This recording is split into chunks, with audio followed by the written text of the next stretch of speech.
the global news update on top accolade news. The headlines: Carney tells Trump Canada is not for sale.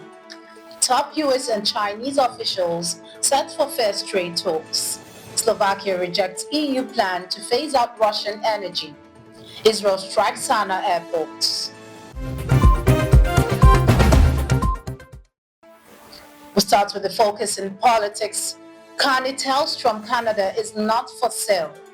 In a high-stakes first meeting at the White House, Canadian Prime Minister Mark Carney firmly rebuffed US President Donald Trump's suggestion that Canada could become America's 51st state, declaring Canada is not for sale while addressing growing economic and diplomatic tension. And having met with the owners of Canada over the course of the campaign last several months, it's not for sale, won't be for sale ever, but the opportunity is in the partnership and what we can build together. We have done that in the past, and part of that, as the President just said.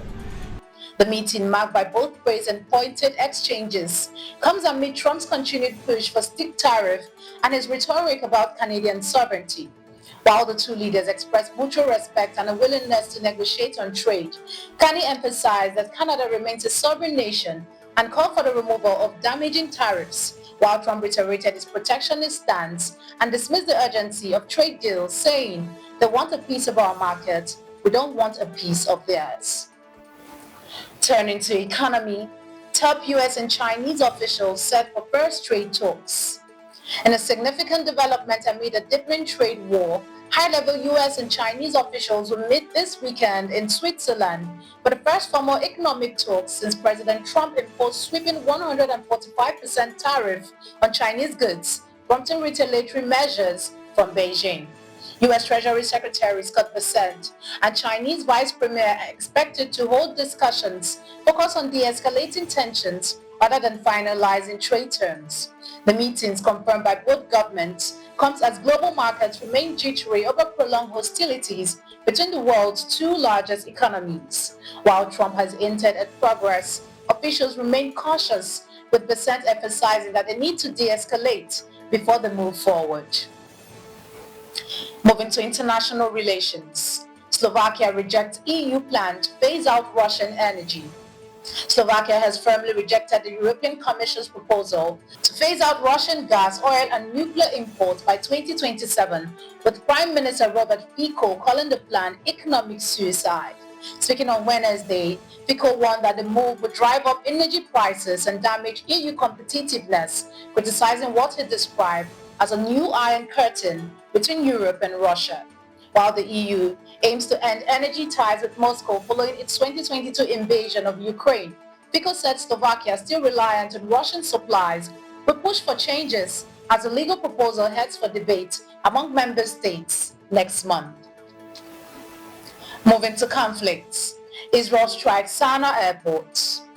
Tensions in the Middle East escalated further on Tuesday as Israel launched a second consecutive airstrike on Yemen, targeting the Houthi-controlled Sanaa International Airport in retaliation for a missile launched near Israel's Ben Gurion Airport. According to Houthi media, 3 people were killed and critical airport infrastructure was destroyed, grounding all flights. The Israeli military said it fully disabled the airport, which it claims served as a hub for weapon transfer by the Iran-aligned Houthis.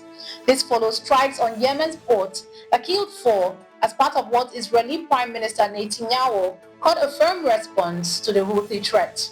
The Houthis, a key player in Iran's axis for resistance, vowed continued attack until the siege on Gaza ends, raising fear of a broader regional confrontation. You're watching the Global News Update on Top Accolade News. Do stay with us. Still to come.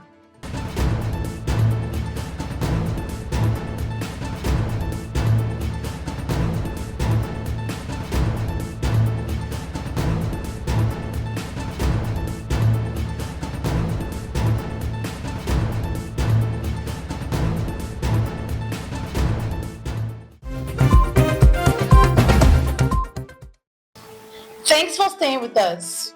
Still in conflict, India-Pakistan conflict escalates. Tensions between nuclear-armed rivals India and Pakistan have escalated sharply after Indian forces launched major airstrikes across the line of control, targeting what it called terrorist infrastructure in Pakistani Kashmir and Punjab in response to last month's deadly attack on Hindu tourists. Pakistan claims at least 26 civilians were killed in the Indian assault and says it shot down 5 Indian jets, while India maintains it conducted precise preemptive strikes on terror camps, with both sides exchanging heavy fire along the Kashmir border and casualties mounting. International leaders, including US President Donald Trump, are urging restraint as fear grows that the conflict could spiral into a broader regional war. In religion, Cardinals begin secretive conclave to elect successor to Pope Francis. At the Vatican, Roman Catholic cardinals from around the world have entered the Sistine Chapel to begin the solemn and secretive process of electing a new pope following the death of Pope Francis last month. In a centuries-old ritual, 133 eligible cardinals will vote in seclusion, burning their ballots after each round, with black smoke signaling no decision and white smoke heralding a new pontiff.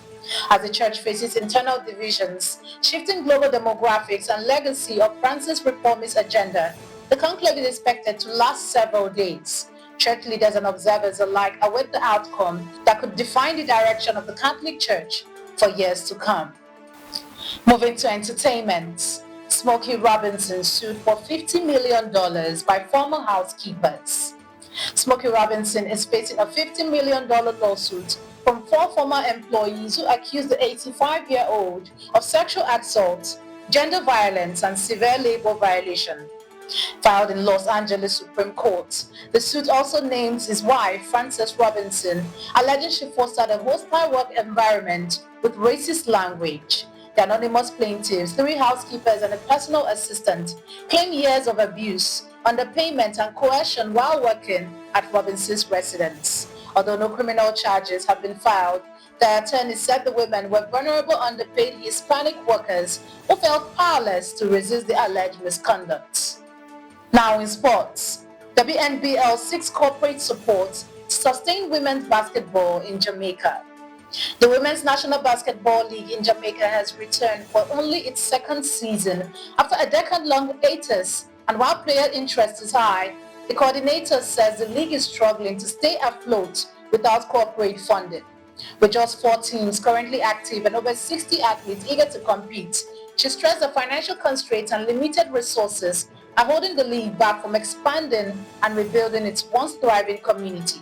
She called on corporate Jamaica to invest in the sport, which she believes will once again develop elite talent for the national team if given the proper support and exposure.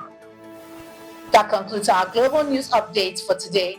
Stay tuned for more global news and development. Thanks for joining us. I am Ojorumi Okocha. Connect and engage with us on all our social media handles. Do have a wonderful day.